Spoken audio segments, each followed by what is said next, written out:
Politique à marche forcée, le projet de loi sanitaire a été adopté par le Parlement dans la nuit du dimanche 25 au lundi 26 juillet. Mais des modifications importantes ont été faites juste avant le vote, dont l'une inquiète particulièrement le gouvernement. Initialement, le texte proposé par le gouvernement prévoyait un licenciement au bout de 2 mois des salariés qui refuseraient la vaccination obligatoire. Ce point, décrié par les syndicats et âprement discuté dans les deux chambres, a finalement été supprimé en commission mixte paritaire.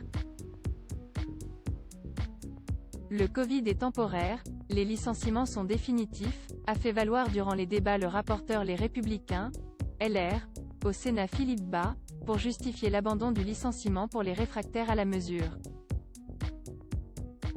Trouver une autre affectation si possible dans le projet de loi, qui doit encore obtenir l'aval du Conseil constitutionnel. Il n'y aura donc pas de licenciement pour les personnes qui ne respecteraient pas l'obligation vaccinale du fait de leur profession, mais une suspension du salaire.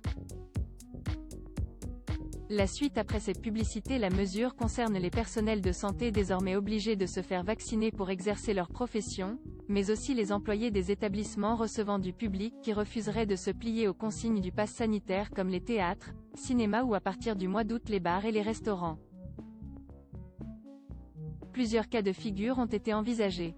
Si aucun accord n'était trouvé entre le salarié et son employeur et que la suspension devait perdurer plus de 3 jours, le salarié sera convoqué pour examiner les moyens de régulariser sa situation, notamment les possibilités d'affectation, même temporaire, sur un poste non soumis à l'obligation vaccinale.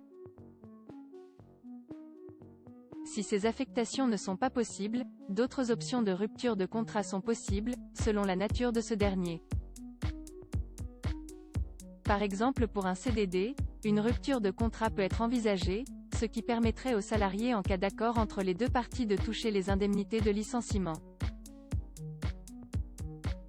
La suite après cette publicité. Un « no man's land » juridique. Ce compromis devrait en partie soulager les syndicats, qui avaient dénoncé un dérapage après le vote de l'Assemblée nationale sur un possible licenciement. La suspension de salaire devrait cependant rester un point de crispation, comme l'attestent les inquiétudes exprimées par le ministère du Travail mais aussi chez certains représentants patronaux.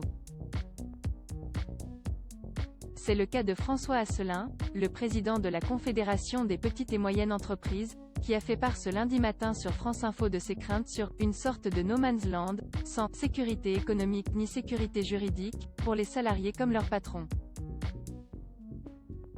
Je ne sais pas trop comment tout cela peut se gérer concrètement parce que vous avez d'un côté un salarié qui refuse de se faire vacciner, qui ne peut pas venir travailler et un employeur qui ne peut pas le faire travailler, une rémunération qui est suspendue et un employeur qui va se retrouver dans un vide organisationnel parce que pourra-t-il remplacer cette personne ?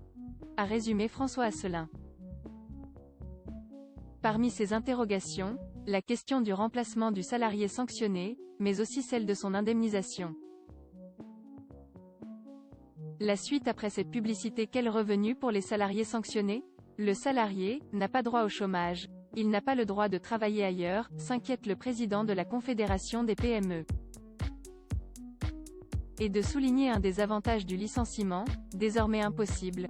En attendant, le mérite du licenciement permet que chacun puisse être d'une part, couvert par ses indemnités auprès des ACDIC pour le salarié et puis pour l'employeur, pouvoir repartir au niveau de l'organisation et recruter quelqu'un. Au gouvernement aussi,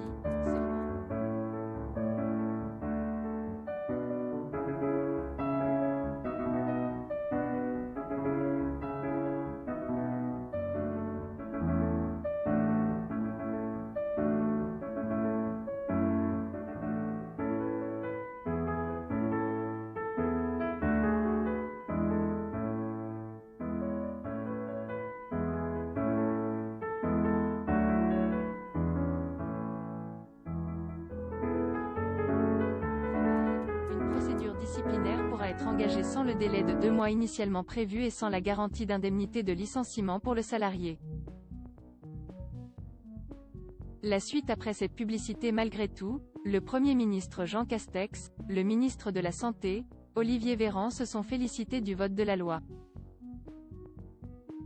Force est de constater qu'il y a un consensus large autour des annonces du président de la République et des mesures qui sont portées par le gouvernement, s'est réjoui de son côté le porte-parole du gouvernement Gabriel Attal. Interrogé sur les suspensions de salaire pour les personnels concernés par l'obligation de vaccination dans la loi, il s'est félicité de la progressivité des sanctions prévues dans le texte. Il a donné rendez-vous aux salariés, plusieurs semaines avant le 15 novembre, date de fin prévue de l'état d'urgence sanitaire et donc du dispositif du pass. J'ai la conviction que, face à l'urgence de la situation, les salariés seront responsables en se faisant vacciner ou en respectant le pass sanitaire, a-t-il estimé. La suite après cette publicité à voir également sur le HuffPost, des manifs contre le pass sanitaire partout en France, quelques tensions lire aussi, le rassemblement anti-pass sanitaire au Trocadéro ou la soupape de toutes les colères, reportage de Socrate à l'Agora à Francis Lalanne sur Facebook, ce sénateur n'a pas manqué d'ironie contre les anti-vax.